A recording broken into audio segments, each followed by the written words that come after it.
When buying a pre-owned watch, there are a lot of factors to consider. Frankly, if you don't know what you're doing, the pre-owned market can be kind of a minefield. So that's why today I'll be giving you 5 tips to help you navigate in the world of pre-owned watches.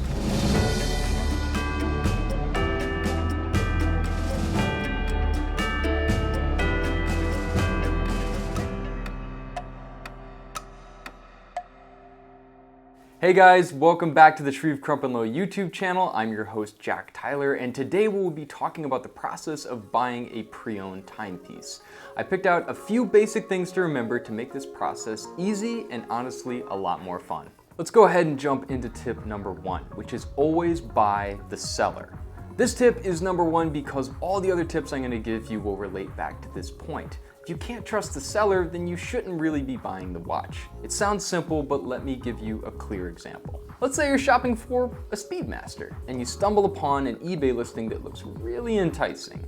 Maybe the watch is even listed at under what your budget was set to and looks to be in decent condition. However, the seller has little to no feedback on their page. Now, immediately, this should be a red flag to you. Any successful dealer will prominently display their happy customer reviews. Now, this doesn't just go for eBay. Any store or seller worth their salt on the internet is going to have plenty of references that you should be able to check out. Do not accept a sob story or a good faith transaction if you do not know anything about the seller's selling history. Now, what we do here at Shreve when accepting a pre-owned watch for stock is to send it to our in-house permanent watchmaker who will check the functions and performance of the piece.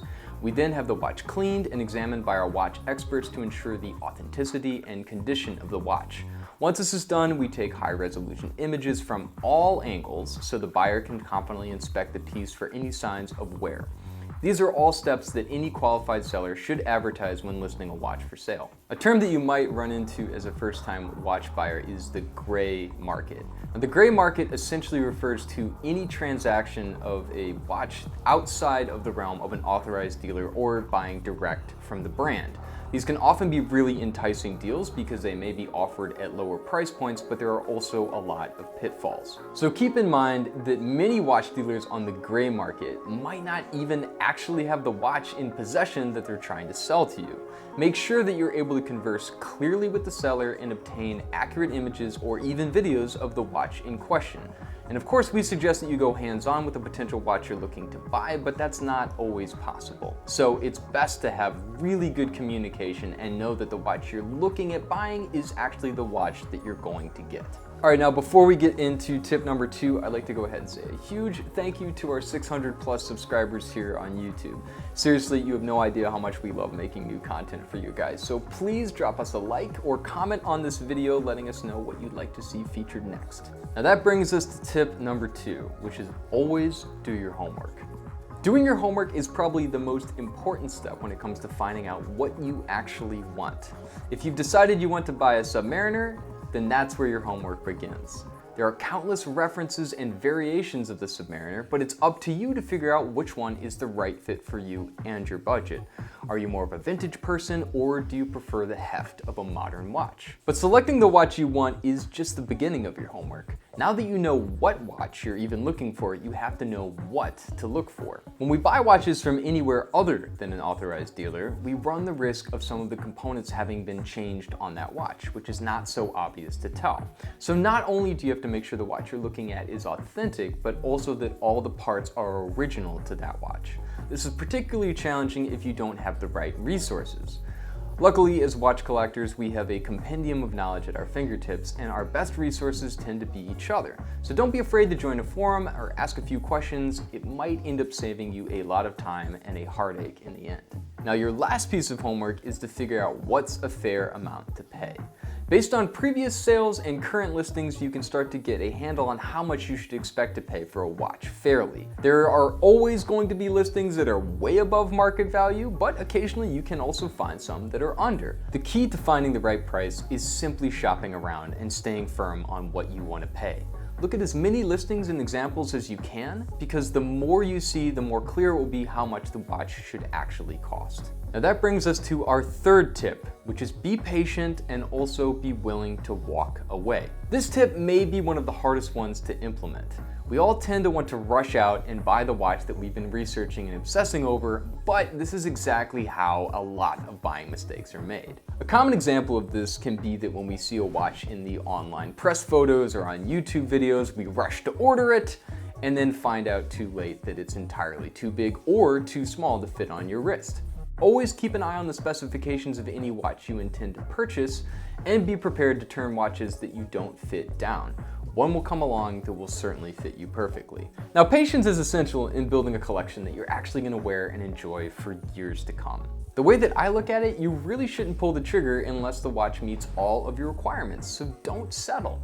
Having pride in the watch that you choose is important to create a lasting bond, and as watch collectors, even the smallest details can certainly make the biggest difference. If a dealer is pressuring you to buy a watch, that's just about the time that you should probably consider walking away.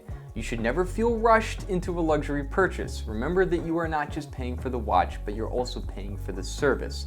Any dealer that tries to hustle you is simply not worth your time. Now, for my next point, I'd like to talk a little bit more about the details of polishing and condition in general on a pre-owned watch. Now, this relates back to both the point of buying the seller and being patient. When examining a watch that has been refinished, it can be hard for the untrained eye to know what to look for, so we've gone ahead and created a little cheat sheet for you. Number 1, the lugs. Always study the original shape of the case so that you can understand what the watch looked like when it left the factory. Over polishing of the lugs can literally melt metal off of the watch. When done correctly, the lugs should have the exact same shape and finishing as the original. A perfect example of this can be seen on many vintage Rolexes where the razor sharp edges of the lugs have literally turned into mush. Number 2 is the bezel. If you're looking at buying a watch with either a steel or gold bezel, then you should inspect the overall shape of the sharpness of the features. Oftentimes, features like a fluted bezel on a Rolex Datejust can turn into mashed potatoes when they aren't polished correctly. Something you should always have on you when you're looking at a pre-owned watch in person is a loupe, for situations exactly like this where you might not be able to see quite as well with just the naked eye. Now, if the bezel has an insert, keep an eye out for scratches or dents, however, note that these can be replaced. Number 3, the dial. When examining the condition of the dial, you really have to have a keen eye for detail. Now, this includes whether or not the hands or hour markers have been replaced, which is something that not a lot of people know to look for. Things like service dials and redials will completely kill the resale value of the watch, so it's really important to be in the know before you pull the trigger. Look deeply at the fonts used and the space between the markers and the text, and don't be afraid to consult the experts about the dial because even the most well-known vintage collectors sometimes have a hard time authenticating especially rare watches. Now, once you've confirmed that the dial is correct, go ahead and examine for scratches, dust, or signs that the watch has been water damaged at some point. All too often we see vintage dealers selling damaged watches as patinaed. True patina is the process of how colors change over time due to exposure to the sun and the passage of time. Rust spots on the dial is simply not patina and shouldn't be an upsell. Number 4, the movement. Authenticating a movement should only be done by a professional watchmaker. Anytime the case is opened by an amateur, the watch risks being heavily damaged and we don't recommend it. Proper dealer or retailer selling you a watch is going to have no problem authenticating the movement for you. And here at Shreve, our in-house watchmaker is the only person that we allow to open up the back of a watch. However, if you're keen to know the status of the movement and you're unable to get the seller to open it for you, you can always essentially test how the watch feels just by winding it and playing with the crown. A luxury watch should always feel buttery smooth, so if you feel any kind of grinding or hiccups when winding the watch, you know you might potentially have a problem and should consider taking it to a professional before purchasing. Number 5 is the bracelet. Examining the bracelet of a watch can be a little bit tricky, so some of the key elements to look for are the stretch, how many links are in it, and the crispness of the clasp, and of course the overall finishing. You'll always want to figure out if the bracelet is the correct model and year for the watch that's being sold. Many times you're going to see a vintage Rolex out there that might have a bracelet that's from a completely different time period and should be priced accordingly. Now, last but not least is number 6, the crystal. The last element that you're going to want to take a look at is the crystal on the watch itself. Not only do you need to know if the crystal is original or not, but you have to ask yourself if it looks over polished. In some cases, it's actually better to have the original crystal in worse condition than a brand new replacement for potential value retention down the road. Now, if the crystal features a cyclops, it's always a good rule of thumb to remember that Rolex uses a 2.5 magnifier, so if the date appears to be too small, it's also a good sign that the watch has a replacement crystal or could potentially be completely inauthentic. Alright guys, we've made it to our 5th major tip when buying a pre-owned watch, which is all about the box and papers. Our last tip today revolves around the famous box and papers cliche.